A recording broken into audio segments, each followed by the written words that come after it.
Some cards make you stop, like a popular or historically significant rookie card, for example. Or an important card of an important player.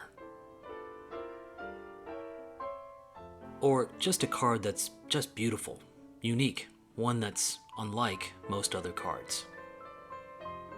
But there are other cards out there, cards that we usually pass over or flip through pretty quickly, that once you give them a chance, may have unique stories to tell that can elevate them into a new level of appreciation in your card collecting. What's up, everybody? Alex here with a fresh cup of coffee. And you are looking at two horizontal baseball cards made by Topps in the year 1956 of pitcher Marv Grissom of the New York Giants and catcher Andy Seminick of the Philadelphia Phillies. Sure, at first glance, they're just ordinary vintage cards featuring common players. Of course, even common players have some highlights. In 1954, Grissom would help the Giants win the World Series as a reliable relief pitcher.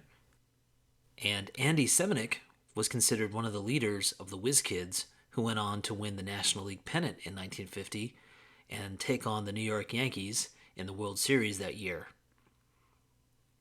But there's another reason, a bigger reason, why I picked up these two cards. It's because they both feature the behemoth of a stadium that was the Polo Grounds.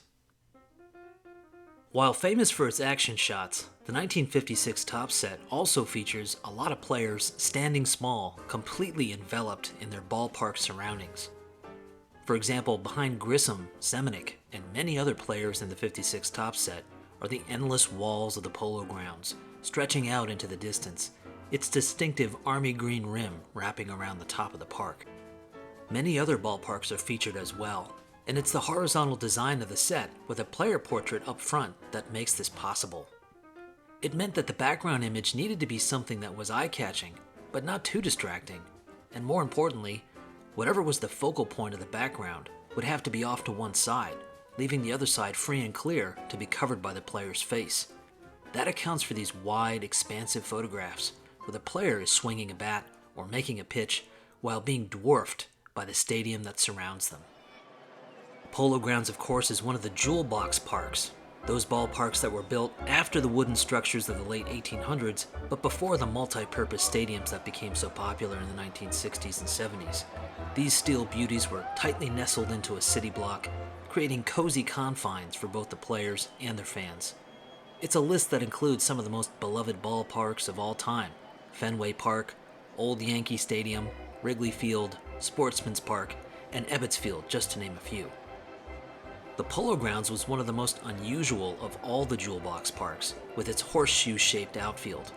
The short left and right fields and cavernous center field were always decisive factors in any Polo Grounds game, and perhaps never more so than in the 1954 World Series between the New York Giants and the Cleveland Indians. Dusty Rhodes famously squeaked a fly ball over the right field line in the 1954 World Series, causing Bob Lemon to throw his glove down in frustration. Rhodes later said, "Lemon's glove went further than my home run." And the famous catch made by Willie Mays in that same series would have been a home run in several other ballparks at the time, as well as in most of today's modern ballparks. But because it went into the endless outfield of the Polo Grounds, and because it was Willie Mays, the catch was made. What's so great about a set like 1956 Topps is that they unintentionally have become little historical markers, records of what stadiums looked like and felt like over the years. In some cases, they're all that's left of places that are long gone, demolished stadiums that have been reduced to some photographs, some books, and an ever-shrinking collection of memories. Of course, we spent most of our time today in 1956 Topps and the Polo Grounds, but what we're talking about can apply to lots of sets and lots of ballparks. Maybe your place is Old Yankee Stadium, or Forbes Field, or Ebbets Field, or Sportsman's Park. Whichever one is your interest, I'd encourage you to have another look through your collection, or go online and sort through some vintage cards. You'll no doubt find some Jewelbox ballpark cards that speak to you. If you want some more 1956 Topps in your life, I invite you to check out a recent video by Drew over at Vintage Legacy, where he goes over some great catches that were captured in this set. And if you're in the mood to look at some more Golden Era ballparks, check out my previous video on all the locations featured in the 1953 Bowman Color set. I'm sure you'll enjoy it. Links to both videos will be in the description below. Okay, thanks for checking out the video, guys. Take care, and I'll talk to you all soon.